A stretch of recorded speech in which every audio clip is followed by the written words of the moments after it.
Good morning everyone. रसायन के कालांश रसायन की पाठशाला में मैं अपने सभी छात्र छात्राओं का एवं सभी व्यूअर्स का पुनः स्वागत करता हूं। बच्चों, एल्कोहल, फिनॉल व ईथर अध्याय के अंतर्गत अभी तक हमने एल्कोहल के रासायनिक गुणों के दो कालांशों को पढ़ा है, जिसमें हमने एल्कोहल का एसिडिक नेचर और एल्कोहल का कार्बन ऑक्सीजन बंध के अपघटन की रासायनिक अभिक्रियाओं की चर्चा की। आज एक नई प्रकार की हेडिंग लेके आएंगे, जिसमें जो एल्कोहल होगा, इसमें जो हमारा एल्कोहल होगा, इस एल्कोहल में, ये जो एल्कोहल है, इस एल्कोहल में दो बंधों का एक साथ अपघटन होगा। कार्बन हाइड्रोजन बंध भी टूटेगा और कार्बन ऑक्सीजन बंध भी टूटेगा। इस प्रकार की रासायनिक अभिक्रियाओं की हमें अब चर्चा करनी है। बच्चों, यह आपके एल्कोहल, फिनॉल व ईथर का सबसे महत्वपूर्ण टॉपिक है। इसमें से एक प्रश्न आने की संभावना सर्वाधिक होती है, इसलिए इस टॉपिक को बिल्कुल मिस नहीं करना है। हो सकता है यह टॉपिक आपका 2 या 3 कालांशों में चले, क्योंकि बड़ा टॉपिक है। एक बार में एक ही विधि की चर्चा की जाएगी, क्योंकि मैं आपको जब कॉन्सेप्ट बताता हूं तो आपकी बोर्ड परीक्षा के साथ साथ प्रतियोगी परीक्षाओं का कॉन्सेप्ट भी क्लियर करता हूं, इसलिए इस टॉपिक में आपको टाइम लग सकता है, लेकिन बहुत इंटरेस्टिंग टॉपिक है, बहुत महत्वपूर्ण टॉपिक है। प्रश्न निश्चित आता है इसमें से, इसलिए तुरंत पेन कॉपी उठाइए। ये जो इस प्रकार की रासायनिक अभिक्रियाएं हैं, जिसमें CH और CO बॉन्ड क्लीवेज होता है, इसमें पहली हेडिंग लगाने जा रहे हैं हम। पहली हेडिंग है डिहाइड्रेशन। कौन सी है भाई? एल्कोहल का निर्जलीकरण। निर्जलीकरण, जो एल्कोहल का डिहाइड्रेशन होता है, यह मुख्यतः दो प्रकार से होता है। क्या करूं मैं? दो प्रकार की रासायनिक अभिक्रियाओं से होता है। हमें चूंकि इस टाइप की रासायनिक अभिक्रियाओं में एक ही प्रकार की रासायनिक अभिक्रिया की चर्चा करनी है, यहां ये जो होगी, यह एक ही प्रकार की अभिक्रिया होगी। इसमें तापमान का बहुत इफेक्ट होगा। जब हम एल्कोहल को, हमने यह एल्कोहल लिखा, जैसे ये एल्कोहल लिखा हमने, इसको हम यदि किसी प्रोटॉन प्रोवाइडर या proton provider H3PO4, H2SO4, KHSO4, इनकी उपस्थिति में यदि हम इसको हीट कर दें, क्या कर दें भाई? हीट करते हैं। सामान्यतः 443 केल्विन तापमान लिया जाता है। होगा क्या? ये जो OH है ये निकलना है, और इस कार्बन का कार्बन हाइड्रोजन बंध भी टूट जाएगा, और इन दोनों के निकलने से H2O निकल जाएगा, और H2O निकलकर यहां जो प्रोडक्ट बनेगा RCH double bond CH2, alkene बनेगा। क्या बनेगा भाई? एल्कीन बनेगा। क्योंकि इस रिएक्शन में वाटर का मॉलिक्यूल निकला है, अलग हुआ है, तो इसको डिहाइड्रेशन बोलेंगे। क्या बोलेंगे? डिहाइड्रेशन। यह रिएक्शन एलिमिनेशन है बच्चों। हमने पहले पढ़ा, आपको ध्यान आ रहा होगा थोड़ा, एल्काइल हैलाइड्स में हमने पढ़ा था, एलिमिनेट होना, मॉलिक्यूल निकल रहे हैं ना। यह रिएक्शन कौन सी रिएक्शन है बच्चों? यह एलिमिनेशन है। एलिमिनेशन रिएक्शन है, ठीक है ना। इस एलिमिनेशन रिएक्शन में हमने दो रिएक्शन पढ़ी थी, E1 और E2। तो यहां दोनों की चर्चा की जाएगी, पूरी केमिस्ट्री बताई जाएगी कि E1 E2 एलिमिनेशन कैसे होगा। अभी यह रिएक्शन जो होगी वह E1 एलिमिनेशन से होगी, ठीक है नहीं। तो यह एलिमिनेट, अब हमको थोड़ी बहुत मालूम चल गई बात कि एल्कोहल का जो निर्जलीकरण होता है वह एसिड की प्रेजेंट में होता है, 443 केल्विन ताप पर होता है। इसमें जो रिएक्शन होती है वह एलिमिनेशन रिएक्शन होती है, और वह एलिमिनेशन रिएक्शन भी E1 एलिमिनेशन होती है। इसकी चर्चा अभी की जा रही है, और इसमें फाइनल प्रोडक्ट एल्कीन बनता है। क्या बनता है? एल्कीन बनता है। एक एग्जांपल लिखने आ रही हम, CH3 CH2, यहां पे OH लगा दे, अच्छा, OH और CH3, और कंडीशन सेम है। हमने लिया आइसोप्रोपाइल एल्कोहल, यहां से निकल जाएगा OH, और दोनों में से किसी भी कार्बन से H निकाल देते हैं हम, किसी एक से निकाल देंगे, CH double bond CH2, propene बन गया। क्या बन गया भाई? प्रोपीन बन गया। ये क्या था, आइसोप्रोपाइल एल्कोहल था, आइसोप्रोपाइल एल्कोहल से प्रोपीन बन गया, यहां से H निकल गया और वहां से OH निकल गया, H2O का एलिमिनेशन हो गया और एल्कीन बन गया। ठीक है ना। आइए इसकी पूरी केमिस्ट्री की चर्चा करते हैं, इसकी मैकेनिज्म कैसे होगी और इसकी केमिस्ट्री क्या है, इस बात को हम जानने का प्रयास करते हैं। पहले हम इसकी मैकेनिज्म की चर्चा करते हैं, क्या होगा, किस तरह से यह प्रोडक्ट बनना है और कौन कौन सी बातें इसमें आने वाली हैं। सबसे पहले स्टेप में क्या होगा, जो हमारा एल्कोहल है जो हमारा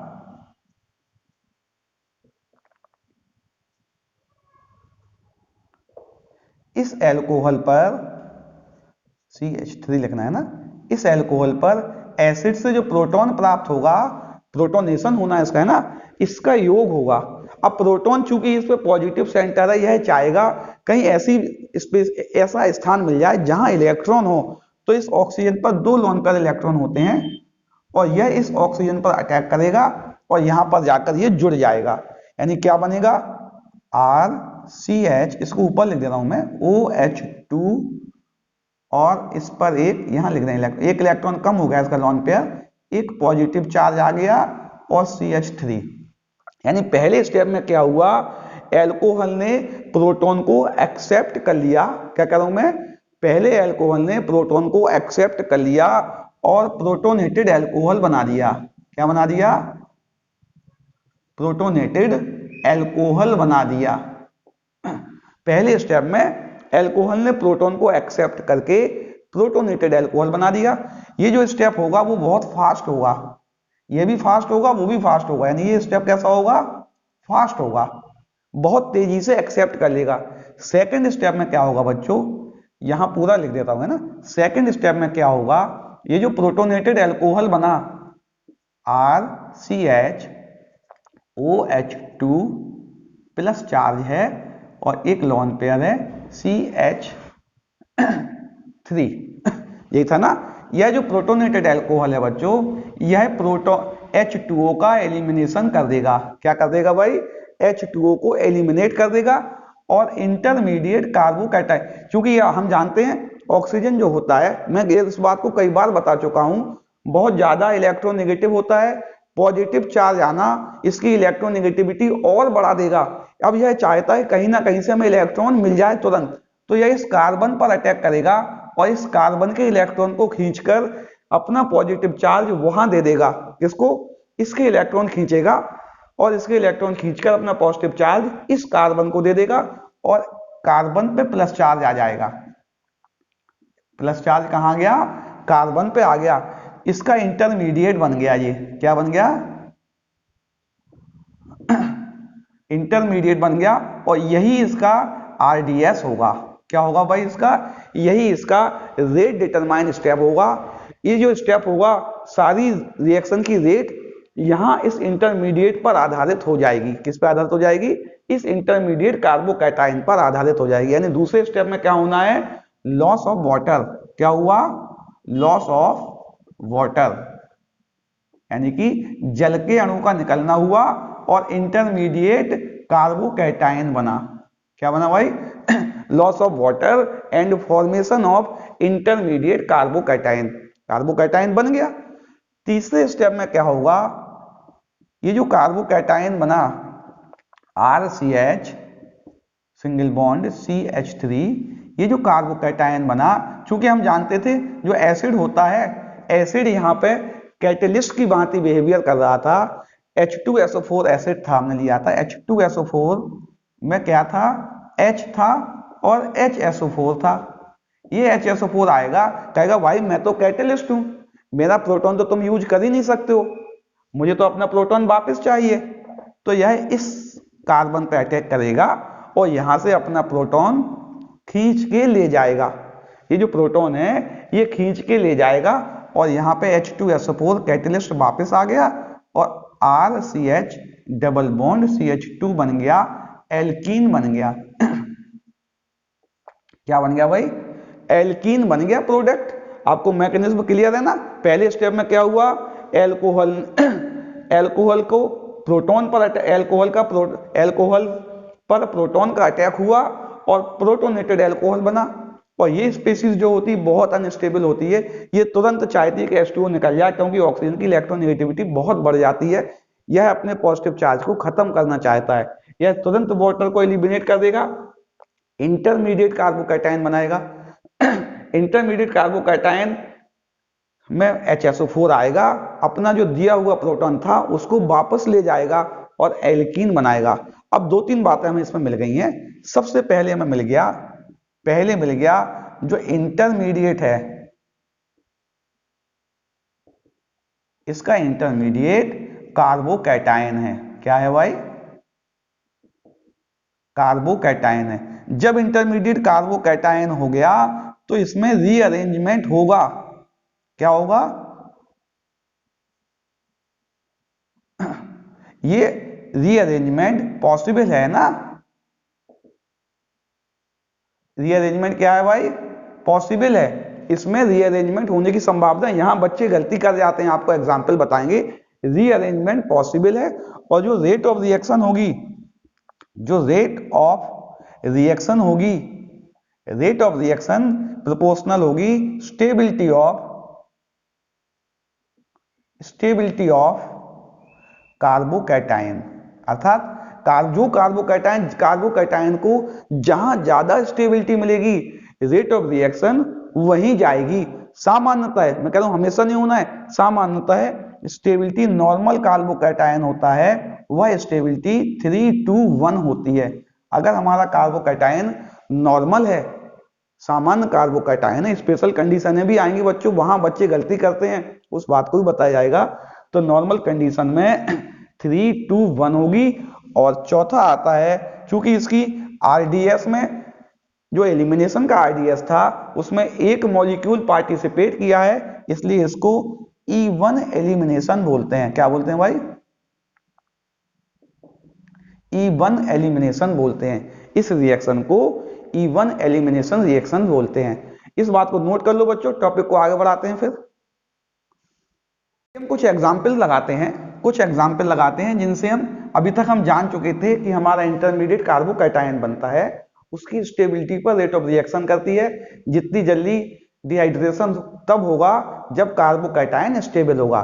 प्रश्न आया, हमें बताना है ईज डिहाइड्रेशन। क्या बताना है भाई, किसमें होगा भाई, इजी डिहाइड्रेशन किसमें होगा।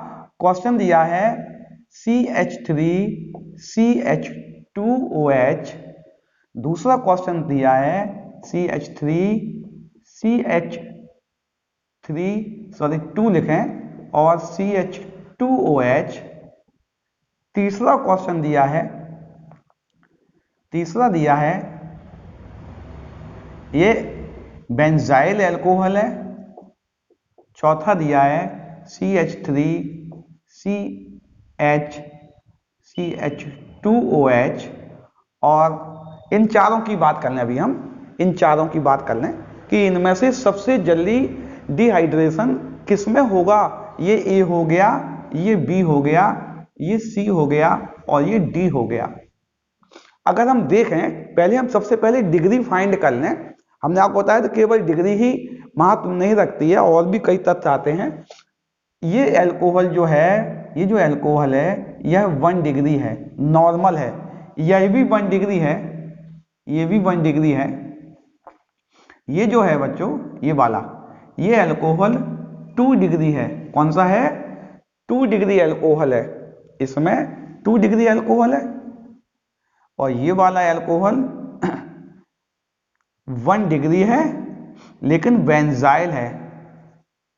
इसको थोड़ा और बदल लें, एक चीज और नई ले लें। इसको यहां बदल के हम ले रहे हैं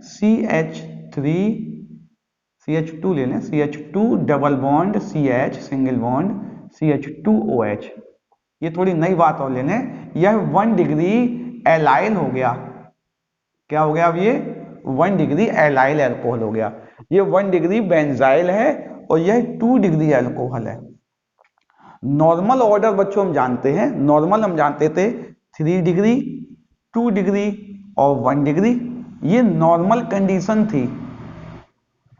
नॉर्मल कंडीशन में आपका ऑर्डर यह होगा, तो आप लिखेंगे तो इसमें बहुत गलतियां हो जाएंगी, आपका पूरा आंसर गलत हो जाएगा।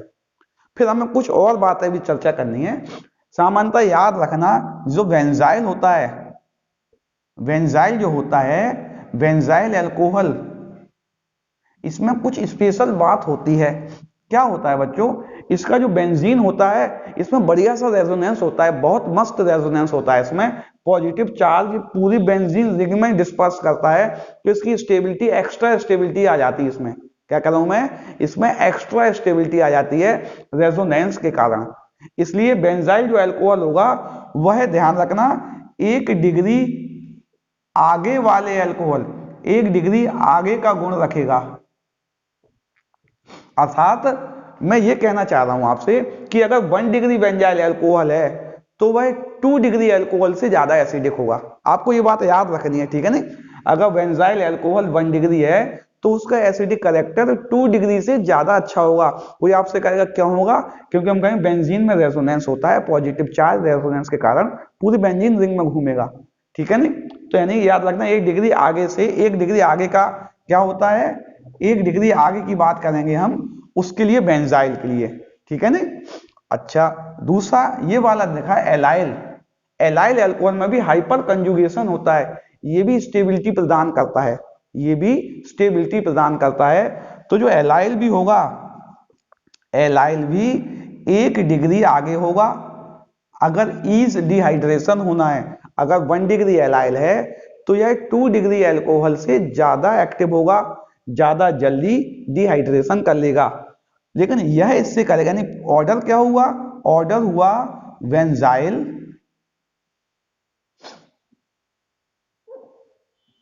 बेंजाइल अगर 1 डिग्री की बात कर रहा हूं, 1 डिग्री है, उसके बाद हुआ एलाइल 1 डिग्री, उसके बाद 2 डिग्री आएगा, उसके बाद 1 डिग्री आएगा। तो इनका ऑर्डर क्या हो गया, अब देखा जाए, सबसे पहले बेंजाइल 1 डिग्री, यानी कि इसका नंबर 1 हो गया, यानी पहले सी आ गया आपका, पहले सी आ गया। उसके बाद आएगा एलाइल, यानी कि उसके बाद आएगा बी। उस तीसरा क्या होगा भाई, तीसरा आपका होगा 2 डिग्री, तो 2 डिग्री अल्कोहल यह है, यानी इसके बाद आपका डी आएगा, और लास्ट में बच्चों आपका, लास्ट में जो आपका आएगा वह ए आएगा, यानी कि सी बी डी ए इसका सही ऑर्डर होगा। तो आपको याद रखना बच्चों, ये हम आपको 2-3 बार बता चुके पहले, पिछले टॉपिक में बताया था स्टेबिलिटी ऑफ कार्बोकैटायन किसकी ज्यादा होगी, ये आप कर सकते हैं, ठीक है ना। इस बात को नोट कर लो आप। और इस टॉपिक के 2-3 एग्जाम्पल मैंने लिखे हुए हैं, पॉज करके नोट कर लेना बेटा, है ना, मैं मिटा दे रहा हूं, लेकिन आप पॉज करके नोट कर लेना उसे। 2-3 एग्जाम्पल लिखे हुए हैं, चलिए उनकी चर्चा कर लेते हैं हम। प्रश्न है कि ये जो केमिकल रिएक्शंस हैं, इन केमिकल रिएक्शन में मेजर प्रोडक्ट क्या होगा, मेजर प्रोडक्ट क्या होगा। क्योंकि हम आपको बता चुके हैं बच्चों, जब इंटरमीडिएट कार्बोकैटायन बनता है तो रीअरेंजमेंट पॉसिबल है। हमारा कार्बोकैटायन स्टेबिलिटी तलाशेगा, ज्यादा स्टेबल कार्बोकैटायन में जाने का प्रयास करेगा। इस बात को ध्यान रखना, क्योंकि यहां गलती होने की संभावना पूरी पूरी है। अगर नॉर्मल कंडीशन में आप देखोगे, यहां से OH और यहां से H निकाल दोगे, और आपका CH3 CH2 CH double bond CH2 बन जाएगा, यानी 1 ब्यूटीन बन गया। और यह आंसर बच्चों आपका गलत हो जाएगा। अगर आप नॉर्मल देखोगे, यहां से OH निकल गया और यहां से H निकल गया, आपने H2O निकाल दिया, 1 ब्यूटीन बन गया, आंसर गलत हो गया। क्योंकि हम आपको बता चुके हैं, जब भी इंटरमीडिएट कार्बोकैटायन बनता है तो methyl shift, hydride shift, phenyl shift की संभावना पूरी पूरी होती है स्टेबिलिटी की कंडीशन में। तो ये वाला आंसर बच्चों आपको गलत हो जाएगा। तो प्रश्न है, इनका मेजर प्रोडक्ट क्या बनेगा। 3 प्रश्न ऐसे दिए गए बच्चों, सामान्यतः यही 3 प्रश्न आते हैं, अगर आएंगे तो सामान्यतः यह आते हैं। देखें हम, अगर इसका बच्चों इंटरमीडिएट कार्बोकैटायन बनेगा तो यहां आएगा, ये वाला H2O निकल जाएगा ना, ये इस पे अटैक करेगा पहले, और H2O को निकाल कर ये कार्बोकैटायन बनाएगा, यानी क्या बनेगा, CH3 CH2 CH और CH2, ये इंटरमीडिएट कार्बोकैटायन बन गया। 1 डिग्री कार्बोकैटायन बन गया। ठीक है ना, ये बात तो आपको समझ में आ रही है कि 1 डिग्री कार्बोकैटायन बन गया यहाँ पे। अब बात थोड़े आगे की करते हैं, क्या यहाँ कोई ऐसी संभावना है कि हमारे कार्बोकैटायन की स्टेबिलिटी बढ़ जाए? बिल्कुल है। यहां से इस हाइड्राइड को यदि यहां शिफ्ट कर दिया जाए, H माइनस को यहां शिफ्ट कर दिया जाए, ये वाला कार्बोकैटायन 2 डिग्री हो जाएगा और यह कार्बोकैटायन ज्यादा स्टेबल हो जाएगा। यानी क्या हो जाएगा? CH3 CH2 CH और ये वाला कार्बोकैटायन हो गया और यहाँ पे CH3 आ जाएगा। ये वाला हाइड्राइड यहां शिफ्ट हो गया और ये कार्बोकैटायन बन गया। ये कार्बोकैटायन क्या करेगा? अब अगले स्टेप में ये इसका हाइड्रोजन ले जाएगा, ये वाला हाइड्रोजन निकल जाएगा, HSO4 आएगा, इस हाइड्रोजन को निकाल देंगे H2SO4 के फॉर्म में और बनेगा CH3 CH double bond CH3, sorry CH single bond CH3, यानी क्या बन गया? ब्यूट-टू-इन बन गया। हमारा हमने मेजर प्रोडक्ट लिखा था पहले ब्यूट-1-इन, अब बना है ब्यूट-टू-इन। पूरा आंसर गलत हो जाएगा, सब कुछ गलत हो जाएगा और पूरा आंसर गलत हो जाएगा, नंबर एक भी नहीं मिलेंगे। तो इसमें रीअरेंजमेंट हुआ। क्या हुआ भाई? इसमें रीअरेंजमेंट। तो रीअरेंजमेंट को तलाशना है आपको, रीअरेंजमेंट हो रहा है कि नहीं हो रहा। मेजर प्रोडक्ट क्या बनेगा? ब्यूट-टू-इन। अच्छा, इसकी भी बात कर लें, जब यहां से OH H प्लस इस पर जब अटैक करेगा तो H2O निकल जाएगा और बनेगा क्या? CH3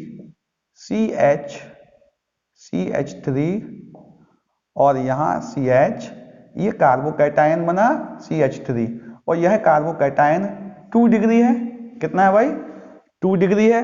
क्या इससे ज्यादा स्टेबल कार्बोकैटायन पॉसिबल है? आपका नॉर्मल आंसर तो गलत हो जाता भी, या क्या इससे ज्यादा स्टेबल कार्बोकैटायन पॉसिबल है? बिल्कुल है बच्चों। यदि ये वाला जो हाइड्राइड है, ये हाइड्राइड यहां से शिफ्ट हो जाए, यहां H माइनस, यहां H माइनस के रूप में यहां शिफ्ट हो जाए, तब ये काम बन गया बेटा। क्या होगा? हाइड्राइड शिफ्ट होगा, रीअरेंजमेंट होगा, CH3 CH3, इस पे पॉजिटिव चार्ज आ गया और यहाँ पे CH2 CH3 हो गया। ये जो CH था वह CH2 में बदल गया, CH2 CH3 हो गया। अब क्या होगा अगले स्टेप में? यहां से हाइड्रोजन निकल जाएगा और बनेगा CH3 CH3 double bond CH और CH3। ठीक है ना? क्या बना प्रोडक्ट? यहां डबल बॉन्ड आ गया, अभी उस साइड भी आ सकता था जब आप पहले देखते तो, और ये आपका बन गया 2 मिथाइल ब्यूट-टू-इन बन गया। ये कार्बोकैटायन बच्चों 3 डिग्री था और 3 डिग्री होने के कारण इसकी स्टेबिलिटी ज्यादा थी। तो हमें स्टेबल कार्बोकैटायन पर जाना है। एक प्रश्न ये भी आता है परीक्षाओं में, इसका मेजर प्रोडक्ट क्या होगा? इसका मेजर प्रोडक्ट आप निकालोगे, यहां से OH निकालना पड़ेगा और H यहां है नहीं तो आप यहां से निकाल दोगे H, और आपका मेजर प्रोडक्ट क्या बन गया? CH3 CH3 और यहां पे आ जाएगा CH डबल बॉन्ड CH2 और ये आंसर आपका बच्चों गलत हो जाएगा। यहां से H नहीं निकलेगा। क्यों नहीं निकलेगा? इसको भी देखते हैं रीअरेंजमेंट से। रीअरेंजमेंट किस प्रकार होगा इसमें, चलिए देखते हैं। पहले क्या होगा? यह H प्लस इस पर अटैक करेगा, H2O निकाल देगा और हमारा कार्बोकैटायन बना CH3 और यहाँ पे CH प्लस चार्ज आ गया और CH3, अर्थात हमारा 2 डिग्री कार्बोकैटायन बना। क्या इससे ज्यादा स्टेबिलिटी आने की संभावना है? बिल्कुल है बच्चों। यहाँ पे मिथाइल शिफ्ट होगा। क्या कह रहा हूं मैं? मिथाइल यहां पे जाके शिफ्ट होगा। अब जो कार्बोकैटायन बनेगा वो 3 डिग्री बनेगा। क्या होगा मिथाइल शिफ्ट में? यहां रीअरेंजमेंट हुआ। रीअरेंजमेंट में क्या हुआ? CH3 CH3 और यहां पे प्लस चार्ज आ गया और CH, यहां पे CH3 आ गया और CH3। ठीक है ना? CH3 आ गया और CH3 आ गया। ये मिथाइल जो था वो यहां शिफ्ट हो गया, ठीक है ना, पॉजिटिव चार्ज आएगा, इस पर क्या होगा, H निकलेगा और ये H निकल जाएगा और बनेगा CH3 डबल बॉन्ड CH3। अब हमारा प्रोडक्ट अलग बना, वहां प्रोडक्ट अलग बन रहा था, रीअरेंजमेंट होगा, स्टेबिलिटी आएगी, अब प्रोडक्ट बनेगा। बच्चों यहाँ एक बात और मिस हो रही है, इसकी चर्चा हम आगे कर रहे हैं। अभी प्रश्न ये आ रहा है, जब ये हाइड्रोजन निकला तो यही वाला क्यों नहीं निकला, ये वाला क्यों नहीं निकला? प्रश्न समझ में आ रहा ना क्या आपको? मैंने तो अब ये वाला निकाला, आप तो ये वाला भी निकाल सकते थे, है ना, कि हाइड्रोजन कौन सा निकले अगर दो संभावनाएं हो तो, दोनों का नेचर अलग अलग आ जाए तो कौन सा हाइड्रोजन निकले। मैंने यही वाला क्यों निकाला, मैंने ये वाला हाइड्रोजन ही क्यों निकाला, उसको क्यों नहीं निकाला, अभी मैं शॉर्ट में बता रहा हूं और अब इसको मिटा के आगे बताता हूं। हाइड्रोजन वहां से निकलेगा जो एल्कीन फॉर्मेशन हो रहा है वो स्टेबल हो, क्या कह रहा हूं मैं, स्टेबल एल्कीन हो, वो आसपास बल्कि ग्रुप से घिरा हो या उसमें अल्फा हाइड्रोजन ज्यादा हो। अगर मैं यहां से निकाल देता, इसके अल्फा हाइड्रोजन कम हो जाते, स्टेबिलिटी भी कम हो जाती। बिल्कुल यही कंडीशन इसमें थी, मैंने हाइड्रोजन यहां से निकाला, यहां से नहीं निकाला। क्या कह रहा हूं, बात समझ रहे ना आपको? इस हाइड्रोजन को ही क्यों निकाला, इसको क्यों नहीं निकाला मैंने? यहां से ये भी तो हाइड्रोजन निकल सकता था, ये भी निकल सकता था, मैंने इसी को क्यों निकाला, इस बात की चर्चा मैं अभी कर रहा हूं। तो उन सब बातों को यहां समझा दिया जाएगा कि इसको ही क्यों निकाला, और इसको दोबारा लिख के बता दिया जाएगा, ठीक है ना बेटा? इसको नोट कर लो पहले आप, और नोट करके मैं आगे बढ़ाता हूं टॉपिक को। इस बात की चर्चा करते हैं, यदि हमारा एल्कोहल है, यहां से लिखें, अच्छा, ये हम इस बात की चर्चा करते हैं, यदि हमारा एल्कोहल है, ये एल्कोहल लिखा है OH CH2CH3 और एसिड कैटेलाइज्ड डिहाइड्रेशन हो रहा है 443 केल्विन पे हो रहा है, ठीक है नहीं। यदि इस एल्कोहल में हमारा डिहाइड्रेशन की दो संभावनाएं आ जाएं, जो कि मैंने पुराना लिख भी दिया है बच्चों, इनको दोबारा बताएंगे हम, दो संभावनाएं आ जाएं तो मेजर प्रोडक्ट कौन होगा? OH तो यहां से निकलना है, पक्का हो गया, ठीक है ना। H निकलने की दो संभावनाएं, H ये भी दे सकता है, H ये भी दे सकता है, ठीक है ना। यानी अगर ये वाला H देगा तो बनेगा CH2, इसको H हम नीचे ही लिख दें अभी, इस H को नीचे लटका दें और इसको भी नीचे लटका दें, है ना। अभी हमने ये वाला H निकाला तो बनेगा CH2 double bond CH single bond CH2CH3, यानी बनेगा 1 ब्यूटीन बनेगा। और अगर ये वाला H निकलेगा तब क्या होगा बच्चों, तब बनेगा CH3CH double bond CH single bond CH3, ये 2 ब्यूटीन बना। अब इनमें कंट्रोवर्सी हो गई कि कौन सा प्रोडक्ट मेजर प्रोडक्ट होगा, तो इसके लिए एक साइंटिस्ट थे सेटजेफ। कौन थे भाई? सेटजेफ ने, मैं पहले भी बता चुका हूं बच्चों, एलिमिनेशन जब हमने पढ़ा था तो पहले भी बताया था सेटजेफ रूल। सेटजेफ ने ये कहा, जब भी एलिमिनेशन रिएक्शन हो रही है वह वहां प्रोग्रेस होगी, मतलब एलिमिनेशन रिएक्शन का मेन प्रोडक्ट वह बनेगा, यानी कि जो H है वो वहां से निकलेगा जहां से मोस्ट स्टेबल एल्कीन बने। मोस्ट स्टेबल क्या बने बच्चों? एल्कीन। जहां ज्यादा स्टेबल एल्कीन बनेगा वहां से H निकलेगा, जिस H को निकलने से एल्कीन ज्यादा स्टेबल होगा H वो निकलेगा। और आपको एल्कीन की स्टेबिलिटी कैसे दिखेगी? जो एल्कीन जितने ज्यादा बीच में होगा, जितना ज्यादा बीच में आएगा वो स्टेबल होगा। अगर आप ऐसे ना समझ पाए तो एल्कीन के जो कार्बन हैं इनसे जितने अल्फा हाइड्रोजन जुड़े होंगे, इसके कार्बन से जुड़ने वाले सभी हाइड्रोजन अल्फा हाइड्रोजन कहलाते हैं। इसके कार्बन के पास जो कार्बन आएगा ना, इससे जितने हाइड्रोजन जुड़े होंगे वो अल्फा हाइड्रोजन कहलाते हैं। इससे जितने ज्यादा अल्फा हाइड्रोजन होंगे वो एल्कीन ज्यादा स्टेबल होगा। जिस एल्कीन में अल्फा हाइड्रोजन ज्यादा, उसमें हिंड्रेंस ज्यादा होगा, उसकी स्टेबिलिटी ज्यादा होगी। अगर इसकी हम दोनों की चर्चा करके देखें, ये जो एल्कीन बना, इस एल्कीन के पास केवल 2 अल्फा हाइड्रोजन हैं। कितने हैं भाई? 2 अल्फा। एल्कीन का कार्बन ये, इसके पास वाला कार्बन अल्फा होता है, ये भी अल्फा है, ये भी अल्फा है। अल्फा इसका नहीं है, अल्फा सॉरी, इसमें अल्फा है नहीं, इसके पास वाला ये वाला अल्फा कार्बन है, इसके 2 अल्फा हाइड्रोजन है, ठीक है ना।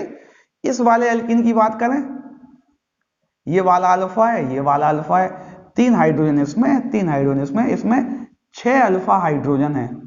तो निश्चित बात है यह मेजर प्रोडक्ट होगा। मेजर,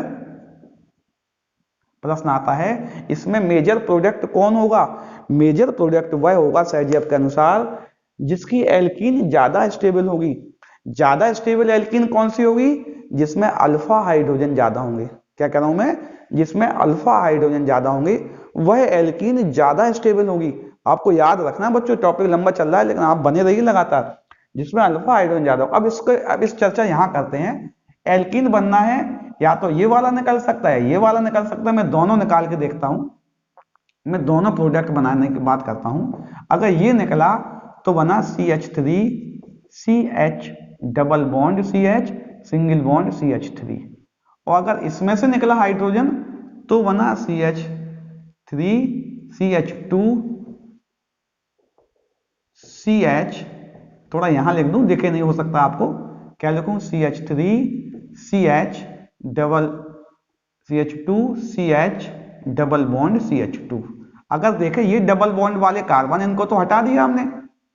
अब हाइड्रोजन देखें, इसमें 2 अल्फा हाइड्रोजन है। कितने अल्फा हाइड्रोजन है बच्चों? 2। इसमें 3 और 3 6 अल्फा हाइड्रोजन है।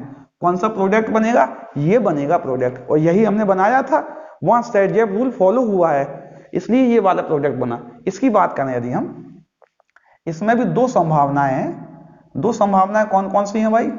पहली संभावना यहां से हाइड्रोजन निकल जाए, CH2 double bond C CH3 single bond CH2 CH3। ये डबल बॉन्ड वाले कार्बन है, इनको तो हटा दिया। यह दोनों अल्फा हाइड्रोजन है, ये वाला और ये वाला। इसमें 5 अल्फा हाइड्रोजन बन रहे हैं। कितने बन रहा है भाई? 5 अल्फा हाइड्रोजन है। अच्छा, हम यहां से निकाल के देखें, यहां से निकालें, अब क्या होगा?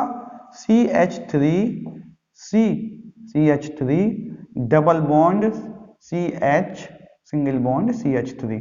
ये इसको बंद कर लिया हमने। अल्फा अल्फा अल्फा, यहां 9 अल्फा हाइड्रोजन बन रहे हैं बच्चों। कितने अल्फा हाइड्रोजन है? 9 अल्फा हाइड्रोजन है।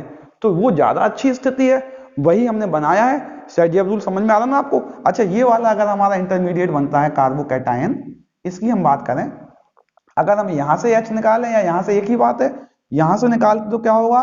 CH2 double bond C CH3 CH CH3 और CH3।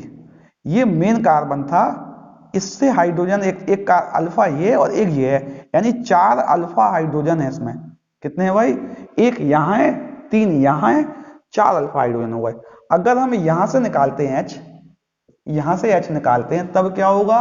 CH3 C CH3 और double bond C CH3 CH3। ये वाला हमारा मेन एल्कीन हो गया। ये भी अल्फा है, ये भी अल्फा है, ये भी अल्फा, ये 12 अल्फा हाइड्रोजन हो गए बच्चों। ये तो बहुत स्टेबल हो गया। तो आप ये बात समझ रहे हैं कि अगर एक से ज्यादा संभावनाएं आ जाएं, अगर हमें मालूम चल जाए कि 2 अलग अलग प्रोडक्ट बन सकते हैं, तो कौन सा प्रोडक्ट मेजर अमाउंट में बनेगा? मेजर अमाउंट में कौन सा प्रोडक्ट बनेगा बच्चों? मेजर अमाउंट में वह प्रोडक्ट बनेगा जिससे बनने वाला एल्कीन्स ज्यादा स्टेबल हो। या इस बात को कहें, अगर नहीं समझ पाते हैं आप, जिसमें हिंड्रेंस ज्यादा हो या जिसमें अल्फा हाइड्रोजन ज्यादा हो, वह एल्कीन मेजर मात्रा में बनेगा। अगर ज्यादा संभावनाएं आ जाएं, मेजर प्रोडक्ट उस एल्कीन को बनाना है जिसमें अल्फा हाइड्रोजन ज्यादा हो। नोट करो उसको बच्चों। हमने जो इवन एलिमिनेशन पढ़ा बच्चों, वो कैसे कैसे हो रहा था। सबसे पहले उसका जो इंटरमीडिएट था, इंटरमीडिएट कार्बोकैटायन था। ये हम दोबारा बता रहा हूं ना। रिएक्शन कौन सी थी? दूसरा, इसमें रीअरेंजमेंट पॉसिबल था। रीअरेंजमेंट संभव था। तीसरी बात, इसमें सेट-जेफ रूल लग रहा था। कौन सा लग रहा था भाई? सेट-जेफ नियम लग रहा था। इंटरमीडिएट कार्बोकैटायन बन रहा था। और चौथा, रेट ऑफ रिएक्शन प्रोपोर्शनल होगी stability of carbocation. Elimination E1 था, ठीक है ना। ये आपको याद रखनी बातें, मेजर बातें आ गई हैं इसमें से। दूसरी बात हम करते हैं, एक रिएक्शन और लिखते हैं हम, CH3 CH2 CH2OH। इसको हम रिएक्शन करा रहे हैं, हीट कर रहे हैं, Al2O3, हीट भी करेंगे, टेम्परेचर भी देंगे, या P2O5। ये भी डिहाइड्रेटिंग एजेंट होते हैं बच्चों, ये भी वाटर को निकालने वाले होते हैं। हमने वो भी एसिड भी पढ़े थे, ये भी पढ़े थे। एसिड जो होता है वहां जो डिहाइड्रेशन हो रहा है वो वेट करता है, वह चाहता है पहले स्टेबिलिटी आ जाए, उसके बाद सब कुछ रिएक्शन आगे बढ़ेगी। ये बहुत स्ट्रॉन्ग डिहाइड्रेटिंग एजेंट होते हैं। ये तो तुरंत वाटर को एलिमिनेट करना चाहते हैं, एक ही स्टेप में OH भी निकलेगा, उसी स्टेप में H भी निकलेगा। क्या कह रहा हूं मैं, दोनों एक साथ निकलेंगे और बनेगा क्या, CH3 CH double bond CH2। Alkene इसमें भी बनेगा, एल्कीन उसमें भी बनेगा। इसका डिहाइड्रेशन जो होगा वो 1 स्टेप में होगा, उसका 2 स्टेप में होता है, पहले स्टेबिलिटी आती थी। इसको यहां अगर नहीं समझ पा रहे हैं, समझते हैं बच्चों। ये रिएक्शन जो होती है यह E2 मैकेनिज्म द्वारा होती है, अर्थात जो RDS होगा पहला स्टेप जो होगा इसमें, जो डिहाइड्रेशन RDS जो होगा उसमें एक ही स्टेप में 2 मॉलिक्यूल पार्टिसिपेट करेंगे। अच्छा, दूसरी बात, इसमें नो इंटरमीडिएट, इसमें इंटरमीडिएट नहीं बनेगा, इसमें इंटरमीडिएट नहीं बनेगा और रीअरेंजमेंट भी नहीं होगा।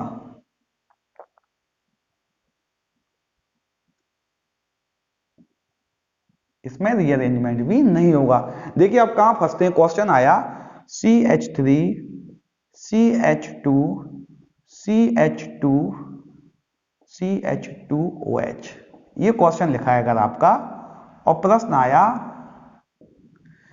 आया यहां लिखा है H2SO4 और हीट लिखा है, और यहां लिखा है बच्चों Al2O3, और थोड़ा यहां लिख दें, इसको जगह वहां कम है ना बेटा, इसको इस साइड को लिख दें थोड़ा सा।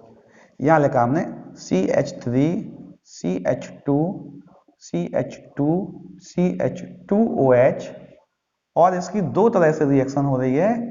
H2SO4 अब हीट कर रहे हैं और P2O5 अब हीट कर रहे हैं। प्रश्न आया मेजर प्रोडक्ट क्या होगा। अगर बच्चों यहां ये डिहाइड्रेटिंग एजेंट है, इसमें जब इंटरमीडिएट कार्बोकैटायन बनेगा वह वेट करेगा, ये 1 डिग्री से 2 डिग्री पर जाएगा। क्या कर रहा हूं मैं, 1 डिग्री से 2 डिग्री पर जाएगा, यहां कार्बोकैटायन आएगा, फिर यहां से H निकालेगा। ये हम आपको बता चुके हैं, इसलिए शॉर्ट में बता रहा हूं मैं। यानी क्या होगा, अच्छा देखते हैं, CH3 CH2 CH2 CH2 plus बनेगा, यहां से हाइड्राइड शिफ्ट होगा और यहां प्लस चार्ज आ जाएगा और यहां CH3 हो जाएगा, फिर हाइड्रोजन यहां से निकलेगा, सेडजियफ रूल हम जानते हैं, और यहां पे 2 ब्यूटीन बनेगा। क्या बनेगा भाई, 2 ब्यूटीन, क्योंकि इसमें रीअरेंजमेंट होता है, क्योंकि इसमें रीअरेंजमेंट होता है। अब इसकी बात करें, इसमें कोई रीअरेंजमेंट नहीं होता, जो होगा फटाक से होगा, डायरेक्ट यहां से OH, सबसे पास जो H मिलेगा उसको तुरंत H को पकड़ लेगा।